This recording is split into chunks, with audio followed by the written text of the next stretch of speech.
Hello friends, welcome to engineering tutorial. So we'll continue our discussion with the subject of communication systems, and so far we have discussed various introductory concepts related to communication systems, starting from the basic elements, the block diagram, about the various sources of information in communication systems. So in this video we are going to discuss about the various ways in which we can classify and categorize the electronic communication systems on the basis of various parameters. So we know that communication basically involves the exchange of information from source to the destination, sender to the receiver. So there are various ways in which we can classify this whole process, we can categorize it, okay, and it helps in understanding the whole process in a better way.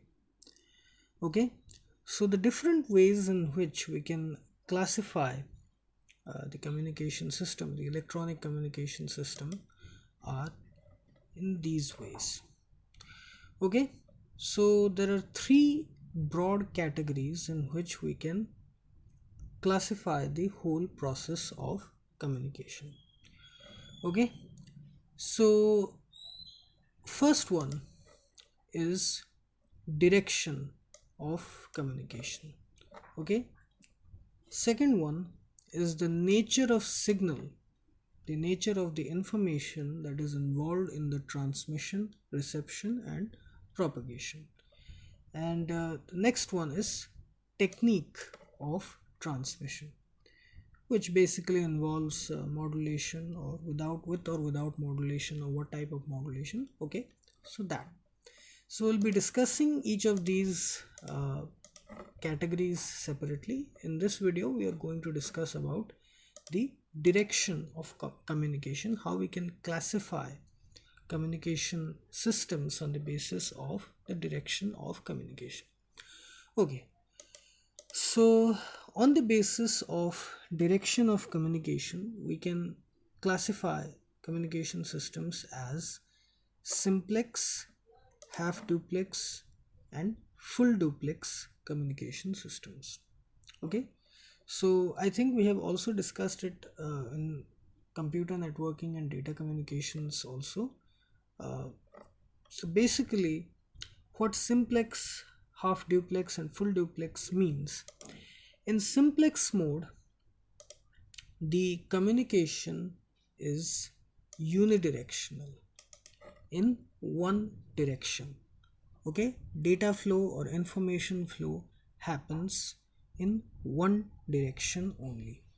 So that essentially means one of the two devices involved in the whole exchange of information, one of the devices can only transmit and the other can only receive.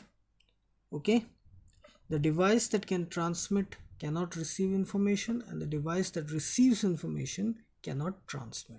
Okay, so they have only one task. One device involves transmission, the other one, it is involved in reception. Okay, so examples of simplex mode of communication system are the television and radio broadcast. Okay, from the main station, whatever information is broadcast, we hear it or see it on the television, hear it on the radio. We cannot reply back with the help of that. We cannot respond to it, okay, through the same channel. We can only receive. We are the receivers.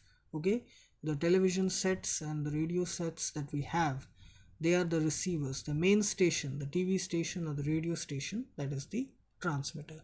Similarly, the information that is transmitted with the help of the telemetry system from satellite to earth, that is also an example of the simplex mode of communication. Okay, So the simplex mode is done. Next is half duplex mode.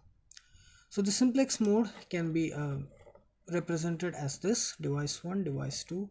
One device can only transmit, the other can receive. Direction of data is in one direction, unidirectional. Okay. So next is half duplex mode.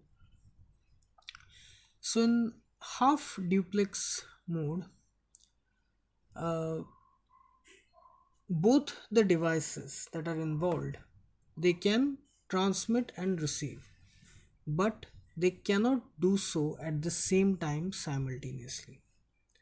Okay, both the devices operating, uh, they they can transmit, they can send information, and they can receive information too, but they cannot do it simultaneously. At one time they can only transmit, at the other time they can receive.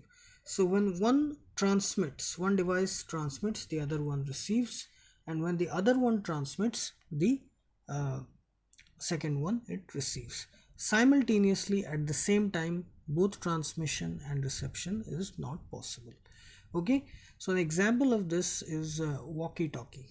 Okay, so you may have seen in movies or in various other places, at one any given point of time, only one of the persons involved or talking over the walkie talkie, he sends a message, then says over, and then from the other side the information comes. At both times, or at the same time, both transmission and reception is not possible. So it is slightly different from the telephonic conversations. In telephonic conversations, information can transmit at the same time, or transmit and receive at the same time. Information flow happens in both directions. So walkie talkie, at one time transmission can happen, and the other time reception can happen. Both cannot happen at the same time. So this is the half duplex mode. So at any given period of time, transmission happens from one device to the other, and any other time, period of time, reception happens from the other side. Okay, so during the time period 1, device 1 transmits, device 2 receives. The other period, time period 2, device 2 transmits and device 1 receives. Okay, both cannot happen at the same time. Next we have is the full duplex mode. So in full duplex mode, both transmission and reception can happen between the two devices simultaneously. Example of which is telephone, as I have said. So in this way, telephone is slightly different from walkie-talkie. In telephonic conversations, the other person can respond at the same time as we are saying things. Okay, he or she does not have to wait for a particular period of time. Okay, so communication happens both ways simultaneously. Information sharing happens both ways simultaneously. So this is full duplex mode. Okay, information flow happens in both directions simultaneously. So this is the classification of communication systems on the basis of direction of communication, which is simplex, half duplex and full duplex mode.